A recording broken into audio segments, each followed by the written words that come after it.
Nietzsche's work on the genealogy of morals is nothing short of a declaration of war on the moral certainties of his age.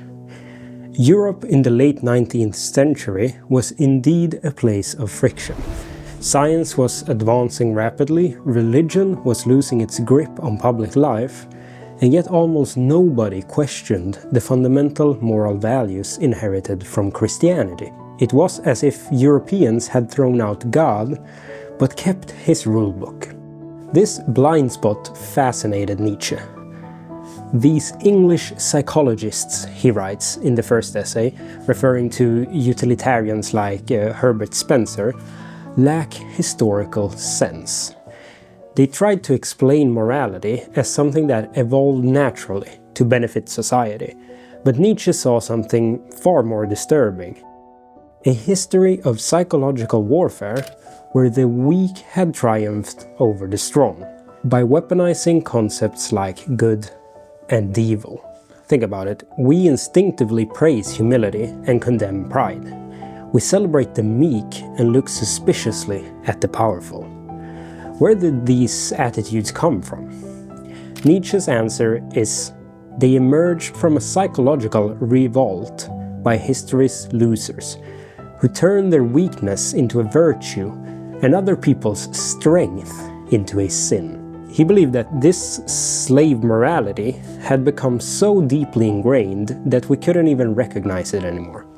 As he put it, we've become unknown to ourselves, unconsciously perpetuating values that actually work against human flourishing.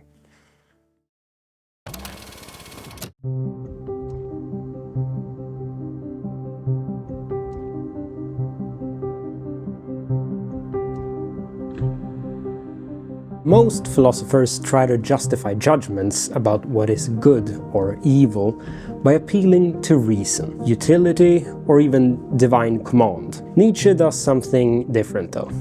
He investigates how these concepts emerged historically.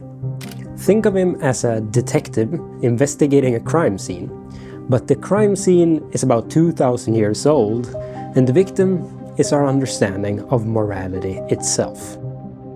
His method is genealogical, tracing the family tree, that is, of moral concepts back to their origins. Instead of asking, is this moral principle true? He asks, where did this moral principle come from? And what psychological needs did it serve? His first clue? Language itself. I found that they all led back to the same conceptual transformation, he writes, noting that across multiple languages, words for good originally meant noble, powerful, or even high-ranking, while words for bad meant common, simple, or low-ranking. In Latin, he argues that bonus, good, might share roots with bellum, war. These linguistic fossils, as we may call them, reveal that moral concepts originally reflected social hierarchies rather than universal ethical principles. So by treating morality as a historical phenomena, rather than a set of timeless truths, Nietzsche opened up entirely new ways of understanding our deepest values.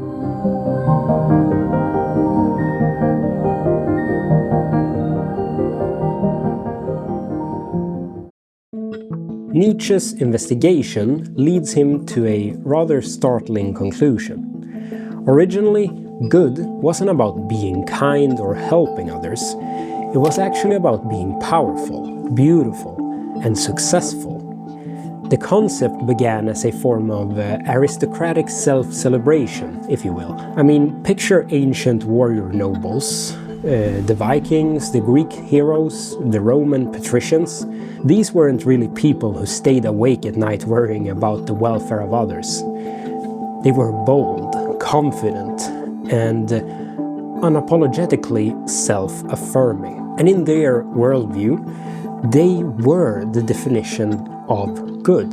The noble type of man experiences itself as determining values. It does not need approval. What is harmful to me is harmful in itself. This is what Nietzsche calls master morality, or noble valuation. a way of judging the world that starts with saying yes to oneself. In this original moral framework, good meant everything the nobles embodied: strength, health, wealth, power, and bad was an afterthought, just a dismissive term for people who lacked these qualities. Importantly, this bad wasn't morally charged at all. It was closer to the words worthless or pathetic rather than evil. You can see traces of this valuation in Homer's epics, where heroes like Achilles aren't praised for their kindness, but for their excellence, their arete. The same values appear in Roman virtues like gloria and virtus, which literally meant manliness before it came to mean virtue. Okay, so this noble morality operated on a first-person logic. I am good, therefore what I do is good. It was spontaneous self-affirmation rather than a system of universal obligations. The nobles didn't need to put others down to feel good about themselves. Their sense of superiority was the starting point, not the goal.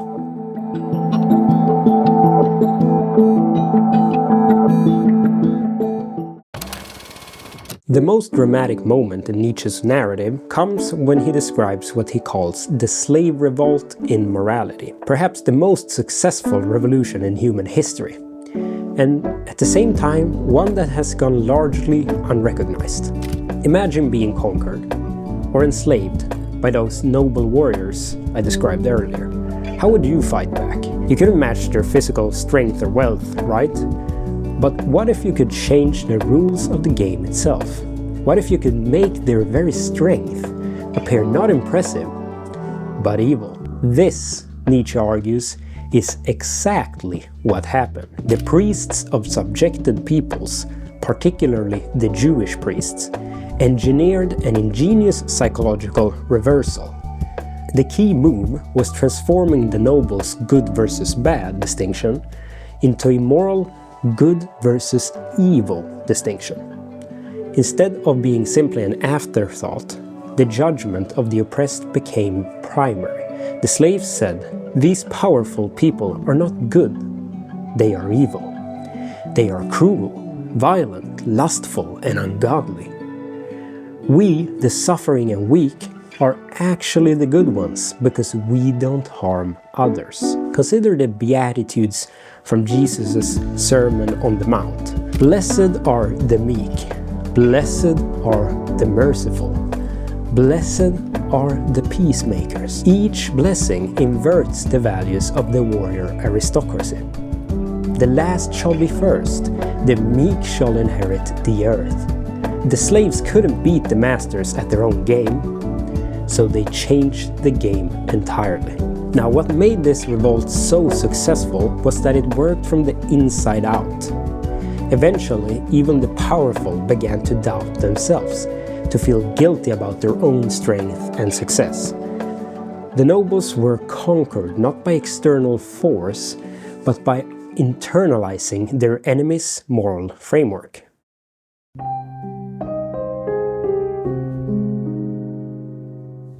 At the center of the slave revolt is a psychological mechanism Nietzsche calls ressentiment, a French word that goes beyond simple resentment to capture a particular kind of festering, impotent hostility. Let's break this down with a concrete example. Imagine you're in high school, and there's a popular athlete who seems to have everything: talent, confidence, admiration. You, meanwhile, are awkward, unathletic, and largely ignored. You deeply resent this person, but you can't express it directly because they're more powerful than you in the social hierarchy, right? What happens to these unexpressed feelings? Well, according to Nietzsche, they don't just disappear, they transform. Unable to get direct revenge, you might start to reinterpret the situation. I mean, sure, they're popular, but they're actually shallow and morally corrupt. Their athletic ability is just brute physicality with no real depth. My quietness and lack of social success actually reflect my deeper moral character and intellectual superiority. This is a ressentiment in action. The psychological need to transform an unbearable feeling of inferiority into a sense of moral superiority. As Nietzsche puts it, unable to take revenge directly, the man of ressentiment gets his revenge by launching an imaginary revenge from a moral standpoint. What makes ressentiment different from the ordinary resentment is that it's creative.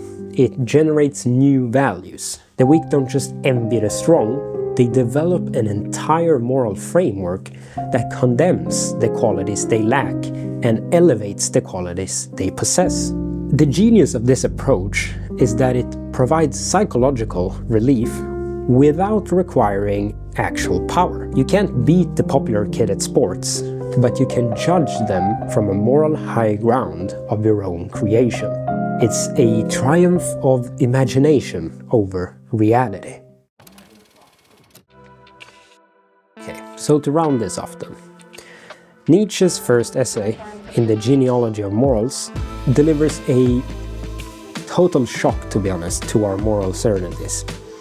By saying that our most cherished values emerge not from divine command or rational insight, but from ancient power struggles and psychological needs, he definitely forces us to question assumptions we might never have examined. And sure, this is not comfortable work, discovering that concepts like good and evil have histories, that they emerged from specific circumstances rather than representing eternal truths, can be deeply unsettling.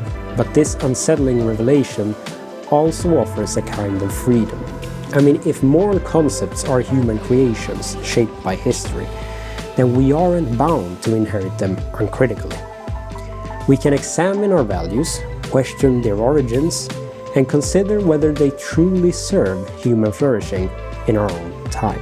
Nietzsche doesn't tell us exactly what values we should adopt after we've understood the psychology behind our inherited morality, but he does suggest that truly life-affirming values would embrace human excellence rather than condemn it. And so the first essay of the Genealogy is ultimately an invitation to greater moral awareness, to psychological honesty, and to creative engagement with values. Far from being a destroyer of morality, Nietzsche might better be understood as a moral innovator.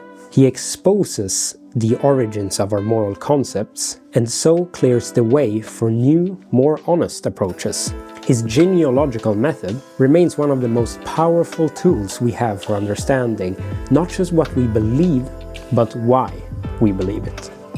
Thank you for watching. See you next time.